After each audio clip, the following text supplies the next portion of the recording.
애틀랜타 라디오 코리아 3월 3일 금요일 오늘의 한 뉴스입니다. 미국에서 치솟는 금리의 영향으로 지난달 집값이 2012년 이후 처음으로 전년 동기 대비 하락한 가운데 올해는 4.5% 더 내릴 것이라는 전망이 나왔습니다. 부동산 중개업체 레드핀이 지난달 집계한 일반적인 주택 가격 중간값은 35만 246달러로 지난해보다 0.6%가 하락했습니다.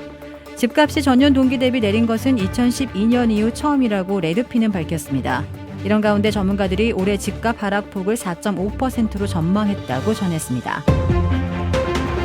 미국 내에서 부양체크를 제공하거나 세금 감면을 추진하고 있는 주 지역이 17개 주로 늘어난 것으로 나타났습니다. 지난해는 21개 주였는데 올해도 17개 주가 새해 들어서 흑자로 남는 예산이 있으면 이를 인플레이션 릴리프 등의 명목으로 주민들에게 돌려주는 조치를 계속 취하고 있는 것입니다.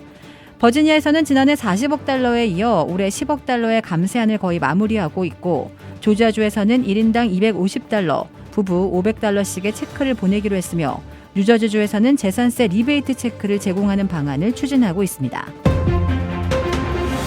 사우스캐롤라이나주에서 부인과 아들을 살해한 혐의로 기소돼 미국 사회에 큰 충격을 준 법조 명문가 출신 50대 변호사가 어제 재판에서 유죄 판결을 받았습니다. 주요 언론 매체들은 어제 사우스캐롤라이나주 콜레톤 카운티 소재 제14구역 지방법원에서 배심원단이 살인 등의 혐의로 기소된 엘릭 머독에게 유죄 판결을 내렸다고 일제히 보도했습니다. 머독은 지난 2021년 6월 7일 저녁 아내 매기와 막내 아들 폴을 가족이 사는 저택의 계집 근처에서 총으로 쏴 숨지게 한 혐의로 재판을 받아왔습니다.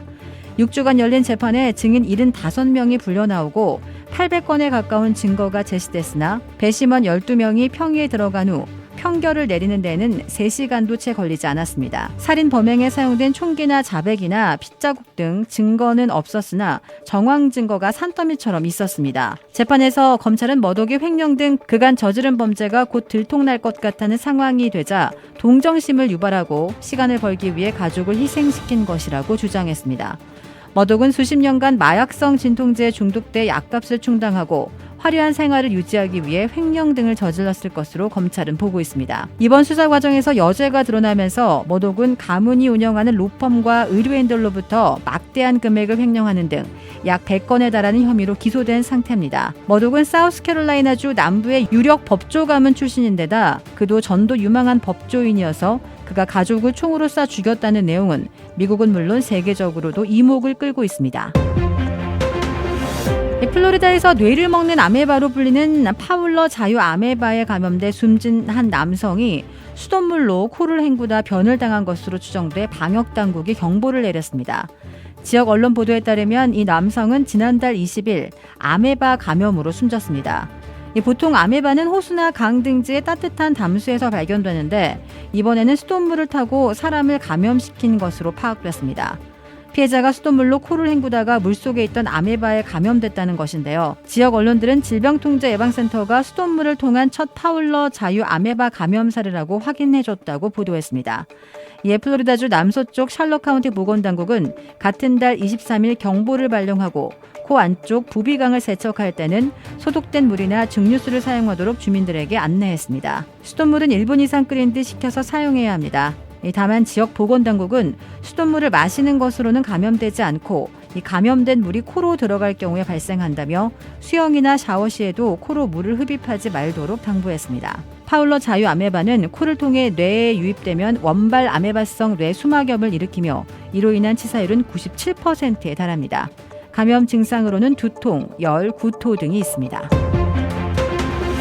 따뜻한 봄날이 이어지면서 꽃가루 시즌이 다가오고 있습니다. 기상학자 브래드 니츠에 따르면 애틀랜타에서 기록상 두 번째로 평균 기온이 높으며 꽃가루 시즌이 2월 높은 기온으로 인해 2주 앞당겨질 것이라고 발표했습니다. 기상청에 따르면 지난해에는 3월 30일이 돼서야 꽃가루 지수가 2431로 올랐는데 지난 화요일 꽃가루 지수는 1112로 높은 지수였습니다. 일반적으로 애틀랜타의 꽃가루 지수가 1500 이상의 극도로 높은 지수가 되는 것은 3월 중순부터 4월 중순까지 발생하며 5월 하반까지 지속됩니다.